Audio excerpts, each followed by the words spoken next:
ya, yaitu di Lukas 23 ayat 27. Sejumlah besar orang mengikuti dia, di antaranya banyak perempuan yang menangisi dan meratapi dia. Nah, tapi apa kata Tuhan Yesus sama mereka? Tangisilah dirimu dan anak-anakmu, karena Tuhan Yesus tahu dia akan bangkit. Nah, juga untuk menghibur hati orang Yerusalem yang memang mereka percaya kepada Tuhan Yesus, Tuhan Yesus mengucapkan itu. Kamu harus tahu dulu sejarah dari Eloi Eloi lama sabatani ini. Karena di zaman Ahasiweros, yaitu di zaman Ratu Ester, kan Ratu Ester itu sama orang Israel akan dibunuh sama Ahasiweros. Dia waktu itu. Nah, datanglah Ratu Ester mengajak semua orang Israel untuk berpuasa selama 3 hari 3 malam dan menyanyikan lagu pujian Eloi Eloi lama sabatani itu. Nah, ketika mereka menyanyikan itu dan mereka dibebaskan dari pembunuhan itu sehingga orang Israel selamat, tidak jadi lagi dibasmi orang Ahasiweros, ya. Nah, makanya supaya orang-orang Yerusalem atau Bunda Maria atau rasul-rasul Tuhan Yesus yang menangisi, yang meratapi Tuhan Yesus, jangan terlalu bersedih. Supaya mereka ingat bahwa Tuhan Yesus nanti di hari ketiga akan bangkit. Iya, ketika orang Israel menyanyikan Eloi Eloi lama sabatani itu di hari ketiga mereka dibebaskan dari pembunuhan. Itu di Mazmur itu menyatakan itu nyanyian atau Yesus sendiri yang berkucap? Itu kan nyanyian orang Israel, bro, yang ditulis Nabi Raja Daud. Itu Yesus sendiri yang berkata, Eli Eli lam sabachthani itu Yesus sendiri yang berkata. Iya, itu kan nubuatan bahwa Mesias akan mengucapkan itu di atas kayu salib untuk menghibur hati Bunda Maria, rasul-rasul dan orang-orang Yerusalem yang meratapi dan menangisi Tuhan Yesus. Maksud saya tuh yang mengucap kata Eli Eli lam sabachthani ini Yesus sendiri atau bukan? Iya, di atas kayu salib Tuhan memang mengucapkan itu, dan untuk menggenapi nubuatan di Mazmur 22 bahwa Mesias akan mengucapkan itu. Lagi pula gini, bro, ya. Tadi kan saya sudah jawab berdasarkan dalil. Sekalipun Tuhan Yesus mengucapkan Eloi Eloi lama sabatani itu, ya, sebenarnya itu pun ucapan untuk dirinya sendiri juga. Karena apa? Eloi Eloi lama sabatani, Allahku Allahku mengapa engkau meninggalkan aku? Karena roh yang di dalam diri Tuhan Yesus itu kan Allah. Allah itu roh. Nah, kalau kita manusia ini kan punya roh yang disebut roh insani. Kalau roh Tuhan Yesus itu bukan roh insani tapi roh Allah. Berarti ada 2 Tuhan dalam satu wujud. Satu roh Allah, satu wujud Tuhan. Mana mungkin ada 2? Kamu ada 2 apa 1? Kan Mbak sendiri yang bilang yang mempergi itu adalah roh Allah. Berarti jasadnya siapa? Apakah jasadnya itu mayat Tuhan? Iya. Oke, bentar gini ya. Biar kamu pintar sedikit ya. Saya kasih tahu sama kamu, saudaraku. Betul, saudaraku. Makanya saya nanya sama kita, saudaraku. Nah, dirimu kan 1, tapi kamu kan terdapat 3 unsur, yaitu tubuh, jiwa, dan roh, iya kan? Nah, kalau tubuhmu mati, roh dan jiwamu tetap hidup, bro. Tapi rohmu tidak punya kuasa. Rohmu tidak bisa menentukan kamu masuk Firdaus apa alam maut. Itu Tuhan Yesus yang nentuin. Karena kita adalah roh ciptaan, ya. Nah, tapi Tuhan Yesus tubuhnya itu memang tubuh Tuhan juga, tetapi rohnya roh ilahi, roh Allah, ya. Sebab tubuhnya jadi siapa, Mbak? Ya, tubuhnya sendiri, dia adalah tubuh dan darah Tuhan, gitu ya. Nih saya tunggu pertanyaan saya, Mbak. Sesuai dalil ya, bentar dulu, nanti orang bilang saya asumsi ya. 1 Korintus 11 ayat 27. Jadi barang siapa dengan cara yang tidak layak makan roti atau minum cawan Tuhan, ia berdosa terhadap tubuh dan darah Tuhan. Nah, jadi tubuhnya Tuhan Yesus yang mati. Kalau roh keilahiannya itu nggak pernah mati, bro. Iya, saya tahu, Mbak. Ya udah, kalau sudah tahu kenapa bingung lagi? Bukan yang saya pertanyakan. Mbak tadi bilang ada 2 pernyataan dalam satu pertanyaan. Yang pertama dia untuk menghibur Bunda Maria dan para rasul-rasul di sekitarnya dan para kaum Yahudi. Betul, Mbak ya? Ngomong tadi gitu. Yang kedua, Mbak bilang itu untuk mengumumkan dirinya sendiri. Yang pertama, karena kamu nggak mau menerima penjelasan yang pertama. Bukan berarti menerima, Mbak. Sekarang gini lah, Mbak. Mbak saya pukuli, terus Mbak bilang ke bapak Mbak, Bapak kok ninggalin saya? Apakah itu orang tua Mbak? Kenapa anak saya dipukul lalu bapaknya pergi? Apakah Mbak tidak merasa risau? Kan di situ Tuhan Yesus memanggil Eloi Eloi, bukan bapak-bapak. Ya Ela bukan Eloi. Eloi itu artinya Allah. Iya, Allah. Allah, ya Allah, roh yang dalam diri Tuhan Yesus kan Allah. Kan rohmu kan roh insani, roh Tuhan Yesus kan roh Allah. Gimana ya kamu ini? Iya, dia tahu. Dia memanggil dirinya sendiri, memanggil roh yang keluar dari tubuhnya. Iya, karena kan kalau dia, karena itulah bukti dia adalah Tuhan, karena dia tahu roh itu akan keluar dari dalam dirinya. Emang kamu kapan tahu kapan rohmu keluar dari dirimu? Kamu nggak tahu. Mati, Mbak. Kalau mati itu tandanya mati kalau keluar dari tubuh kita. Ya memang, siapa yang bilang Tuhan Yesus tidak mati? Kita semua setuju dan percaya memang Tuhan Yesus itu mati dan bangkit pada yang ketiga. Macam mana si Tuhan Yesus? Aduh, Tuhan tolong. Ketika Tuhan Mengapa Yesus berkata Eli Eli lama sabachthani atau Eloi Eloi lama sabachthani? Tentu kita semua sudah tahu kenapa Yesus ada di atas kayu salib. Yesus di atas kayu salib sedang memikul dosa kita. Dia adalah Allah sendiri yang mau menggantikan kita orang berdosa. Makanya dia datang ke dunia ini. Hukuman yang diberikan kepada orang berdosa itu adalah hukuman mati, teman-teman. Kenapa? Karena upah dosa ialah maut. Kita cek ayatnya ya teman-teman. Sebab upah dosa ialah maut. Kemudian kita juga bisa melihat dalam Kejadian pasal 2 ya teman-teman. Perhatikan ayat ini ya teman-teman. Tetapi pohon pengetahuan tentang yang baik dan yang jahat itu janganlah kau makan buahnya, sebab pada hari engkau memakannya pastilah engkau mati. Nah, mati di sini ya teman-teman, itu mati rohani. Karena kita lihat sendiri, Adam dan Hawa mereka tidak mati, ya kan? Di dalam ayat ini mati itu adalah mati rohani ya teman-teman. Mengenai mati itu ada 3 ya teman-teman. Mati rohani itu kita terpisah dari Allah, manusia terpisah dari Allah. Kemudian mati jasmani itu putus napas. Kemudian mati kekal atau kematian kekal itu di neraka ya teman-teman. Jadi kalau Yesus mau menebus kita, maka Yesus juga harus menanggung hukuman kita. Kalau Yesus mau menanggung hukuman kita, maka Yesus harus menanggung 3 jenis kematian ini teman-teman, yaitu mati rohani, mati jasmani, dengan mati kekal atau kematian kekal. Nah, untuk kematian jasmani Yesus menanggung itu. Sebagaimana kita lihat pada waktu Yesus di kayu salib, Yesus berkata, "Ya Bapa, ke dalam tanganmu kuserahkan nyawaku." Lalu Yesus berseru dengan suara nyaring, "Ya Bapa, ke dalam tanganmu kuserahkan nyawaku." Dan sesudah berkata demikian, ia menyerahkan nyawanya. Jadi kematian jasmani ini Yesus sudah menanggung itu. Kemudian untuk jenis kematian kekal, Yesus pun menanggung itu teman-teman. Sebagaimana itu muncul di dalam pengakuan iman Rasul ya teman-teman. Disalibkan, mati, turun ke dalam kerajaan maut. Turun ke dalam kerajaan maut. Ada versi lain yang menerjemahkan turun ke dalam neraka. Jadi turun ke dalam neraka itu tidak diartikan hurufiah bahwa Yesus itu benar-benar turun ke dalam neraka. Kenapa teman-teman? Karena pada waktu mati, tubuh Yesus di kuburan, jiwa atau rohnya Yesus diserahkan kepada Bapa. Yesus tidak pergi ke neraka, tetapi maksudnya adalah Yesus menanggung hukuman neraka di atas kayu salib. Lalu kematian jasmani Yesus sudah menanggung ya. Kemudian kematian kekal Yesus pun sudah menanggung. Lalu kita masuk lagi dalam kematian rohani ya teman-teman. Nah, kematian rohani ini artinya terpisah dari Allah ya teman-teman. Akibat dosa yaitu terpisah dari Allah. Kita bisa melihat dalam Kejadian pasal 3 ya teman-teman. Nah, kita bisa baca ini semua ya teman-teman. Setelah berbuat dosa, Adam dan Hawa diusir. Jadi akibat dosa itu adalah manusia terpisah dari Allah ya teman-teman. Nah, kalau Yesus menanggung itu ya teman-teman, maka Yesus juga harus mengalami hal itu. Kalau Yesus menanggung itu ya teman-teman, maka Yesus juga harus mengalami hal itu ya teman-teman, yaitu terpisah dari Allah. Pertanyaannya adalah, mengapa Yesus harus ditinggalkan teman-teman? Karena memang Yesus harus memikul hukuman kematian rohani ini teman-teman, yaitu terpisah dari Allah. Dan ingat ya teman-teman, Yesus itu sama sekali dia tidak berdosa. Satupun Yesus tidak memiliki dosa ya teman-teman. Yesus tidak berdosa, tetapi dikatakan Yesus itu, kita lihat ya teman-teman, dalam 2 Korintus, dia yang tidak mengenal dosa telah dibuatnya menjadi dosa karena kita, supaya dalam dia kita dibenarkan oleh Allah. Nah, tadinya ya teman-teman, sebelum di atas kayu salib, Allah Bapa melihat Yesus sebagai anaknya.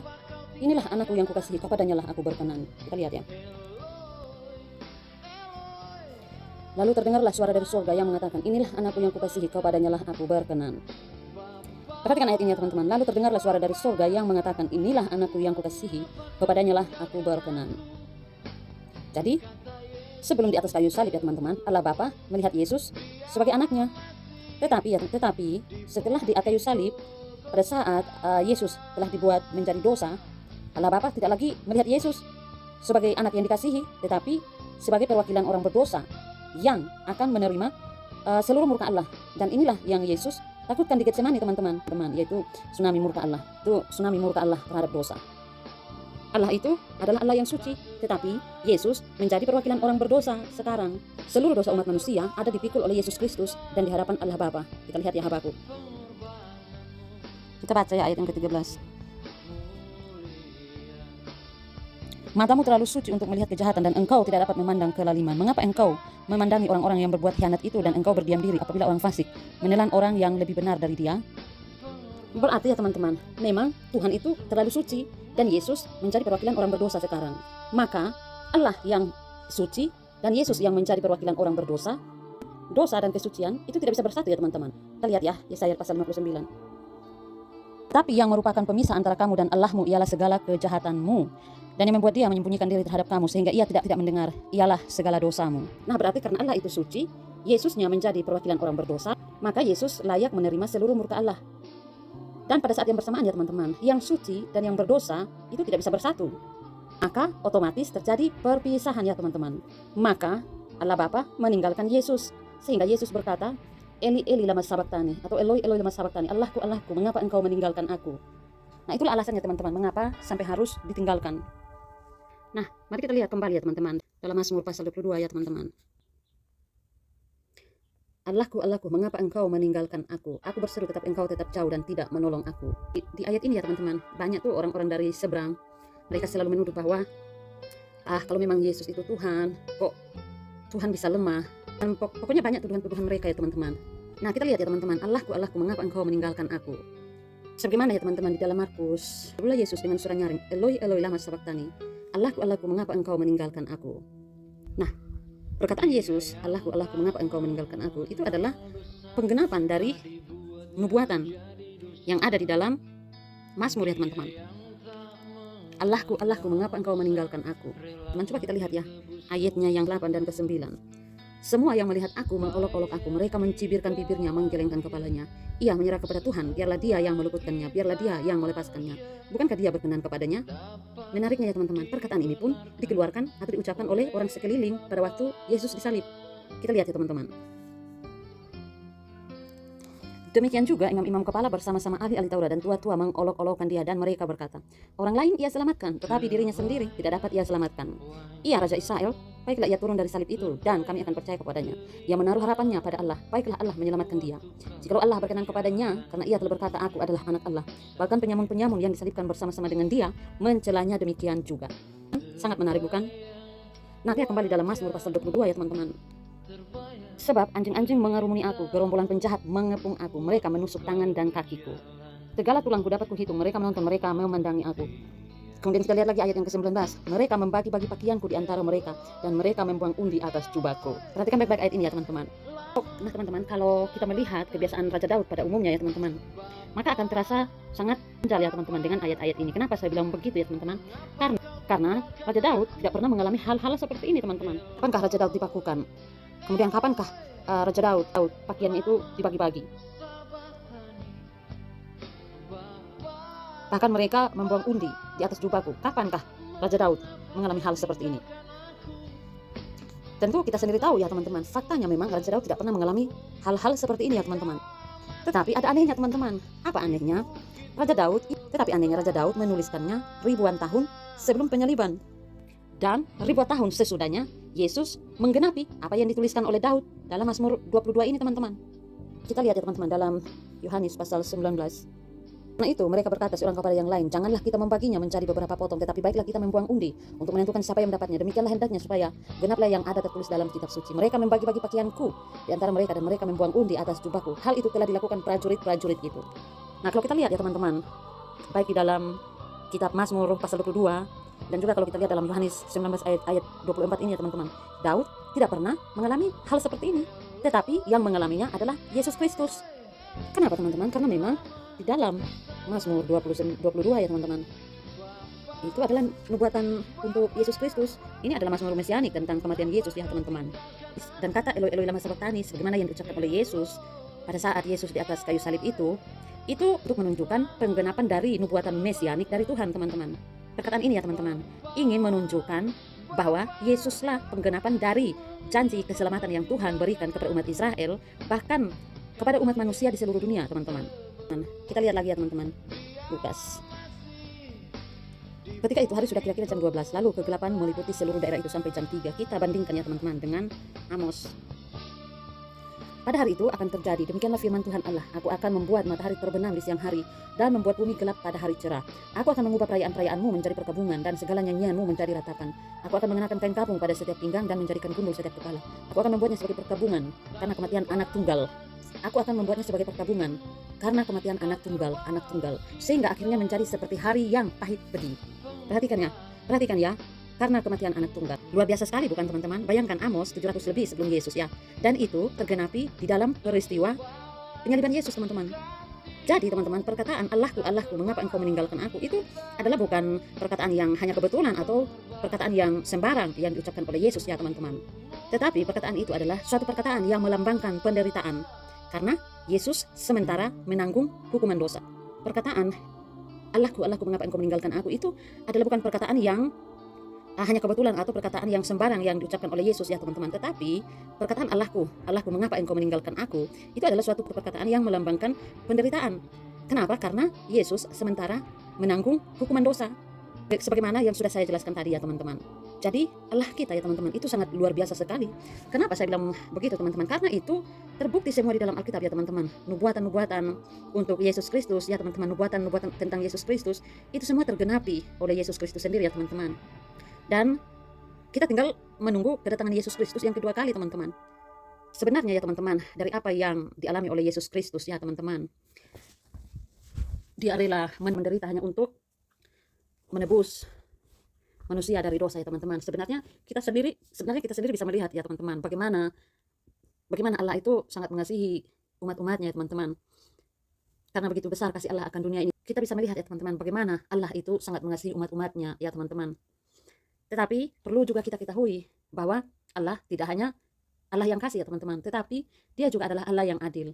Jadi untuk orang-orang yang tidak mendapat anugerah Tuhan, dalam arti kita beriman itu karena anugerah Tuhan, itu hanya karena anugerah Tuhan ya teman-teman. Makanya kita bisa beriman kepada Yesus Kristus. Dan orang-orang yang tidak mendapat anugerah Allah, mereka yang menolak Yesus, itu mereka tentu akan menerima keadilan Allah. Nah disitulah mereka akan melihat bagaimana murka Allah bagi mereka yang menolak Yesus Kristus ya teman-teman. Jadi kalau Anda mau supaya tidak bermusuhan dengan Allah, supaya Anda tidak menerima hukuman Allah, maka Anda harus menerima Yesus Kristus sebagai Tuhan dan Juru Selamat pribadi Anda ya teman-teman. Karena kita menyadari sendiri ya teman-teman, kita adalah manusia yang berdosa ya teman-teman. Seberapa banyak perbuatan baik kita tidak akan bisa menutupi dosa kita ya teman-teman. Kita menutupi dosa. Kita tidak bisa selamat dengan melakukan hukum Taurat ya teman-teman, dengan melakukan perbuatan baik. Jangan memaksa. Tetapi saya menyadari itu teman-teman. Saya sendiri tidak sanggup untuk selamat dengan melakukan perbuatan baik. Kenapa? Karena namanya dosa adalah dosa. Dosa tidak bisa ditutupi dengan perbuatan baik ya teman-teman. Yang bisa selamat dengan melakukan perbuatan baik. Semua manusia berdosa teman-teman. Jadi akuilah teman-teman bahwa Anda memang tidak sanggup untuk selamat, untuk ke surga dengan melakukan perbuatan baik. Hanya iman kepada Yesus Kristus ya teman-teman yang bisa membuat kita selamat. Di luar dari iman tidak ada yang bisa menyelamatkan kita. Percayalah itu teman-teman. Satu hal yang saya mau sampaikan kepada teman-teman semua perihal dalam Mazmur pasal 22 ini ya teman-teman. Allahku, Allahku, mengapa engkau meninggalkan aku? Kemudian kita lihat lagi dalam ayat ini ya teman-teman. Sebab anjing-anjing mengerumuni aku, gerombolan penjahat mengepung aku, mereka menusuk tangan dan kakiku. Kemudian kita lihat lagi, mereka membagi-bagi pakaianku di antara mereka, dan mereka membuang undi atas jubahku. Nah, kalau tetangga-tetangga sebelah ya teman-teman, terkhususnya ustadz-ustadz yang suka menuduh, yang suka sembarang, yang suka memaksakan untuk memasukkan nama nabi mereka ke dalam Alkitab ya teman-teman. Mereka itu selalu berkata bahwa contoh misalnya dalam Yesaya pasal 9 ayat 5, itu nubuatan untuk Nabi Muhammad. Dan hanya karena ejaan, contoh misalnya Muhammad dalam Kidung Agung, Muhammad. Nah, mereka langsung menyimpulkan bahwa itu ada nama Muhammad di situ. Dan masih banyak ayat lainnya ya teman-teman. Tapi kenapa mereka tidak mengatakan ini juga adalah nubuatan untuk nabi mereka, ya kan? Tentu kita akan bertanya, kalau ini nubuatan untuk nabi mereka ya, apakah nabi Anda mengatakan bahwa Allahku, mengapa engkau meninggalkan aku? Kedua, apakah nabi Anda ditusuk tangan dan kakinya? Apakah nabi Anda, orang-orang pada waktu itu membuang undi atas jubah nabi Anda? Nah, karena memang mereka tahu ini adalah nubuatan untuk Yesus, sehingga mereka tidak berani berkata bahwa ini nubuatan untuk nabi mereka. Karena akan muncul banyak pertanyaan yang mereka sendiri tidak bisa menjawab. Karena faktanya nabi mereka tidak seperti dalam ayat ini ya teman-teman. Tidak berkata Allahku, mengapa engkau meninggalkan aku. Kemudian nabi mereka juga tidak ditusuk tangan dan kakinya. Nabi mereka juga tidak, orang-orang pada waktu itu juga mereka membuang undi atas jubah nabi mereka, ya kan? Tentu akan muncul banyak pertanyaan yang tentu mereka sendiri tidak bisa menjawab. Jadi pesan saya teman-teman, siapapun yang berkata bahwa di dalam Alkitab ini ada nubuatan nabi mereka, tidak usah percaya teman-teman. Tidak usah percaya. Tapi percayalah apa yang ada di dalam Alkitab, apa yang disampaikan oleh para hamba Tuhan. Alkitab adalah firman Allah, diilhamkan Allah ya, segala tulisan diilhamkan Allah, 2 Timotius 3 ayat 16, dan masih banyak ayat lainnya. Ya, kalau saudara tidak mempercayai, saudara ragu Alkitab adalah firman Allah, maka Anda akan sangat mudah untuk disesatkan. Tetapi kalau Anda percaya sepenuhnya Alkitab adalah firman Allah, mau ditipu oleh orang seperti apapun, tentu Anda tidak akan mempercayai omongan mereka ya teman-teman. Karena dasar kita adalah Alkitab. Apa yang tidak ada di Alkitab seperti karangan para ustadz yang seperti tipuan Bapak Ustadz Kainama dan ustadz lainnya. Mereka mengatakan bahwa Yesus menikah, Yesus, semualah mereka mengatakan hal itu. Saudara tidak usah mempercayai itu. Kenapa? Karena tidak ada di dalam Alkitab. Dasar kita adalah Alkitab. Tidak usah mempercayai sesuatu yang dasarnya tidak ada di dalam Alkitab. Oke ya teman-teman, jadi pesan saya hanya itu. Percayalah kepada Alkitab. Alkitab itu firman Allah. Yang namanya firman Allah, tentu tidak mungkin ada kesalahan. Bagaimana Allah bisa salah di dalam firman-Nya? Ya kan? Dan kita lihat ya teman-teman, Alkitab itu tidak pernah berubah. Kalau dalam hal terjemahan ya teman-teman, terjemahan itu boleh saja salah. Tetapi yang namanya autograf itu sama sekali tidak salah ya teman-teman. Jadi percayalah kepada Alkitab. Apa yang disaksikan oleh murid Yesus, yang dicatat semua yang ada di dalam Alkitab, itu adalah benarnya orang bodoh yang tidak mempercayai omongan, tulisan, omongan para murid. Mereka menyaksikan secara langsung tentang Yesus. Mereka tahu siapa Yesus itu ya teman-teman. Dan juga lah, apa yang ditulis oleh penulis, semua itu diilhamkan. Segala tulisan diilhamkan Allah, dinapaskan, dihembuskan. Oke, mungkin hanya itu saya sampaikan. Salam sadar, salam waras, salam toleransi. Semoga sadar. Terima kasih.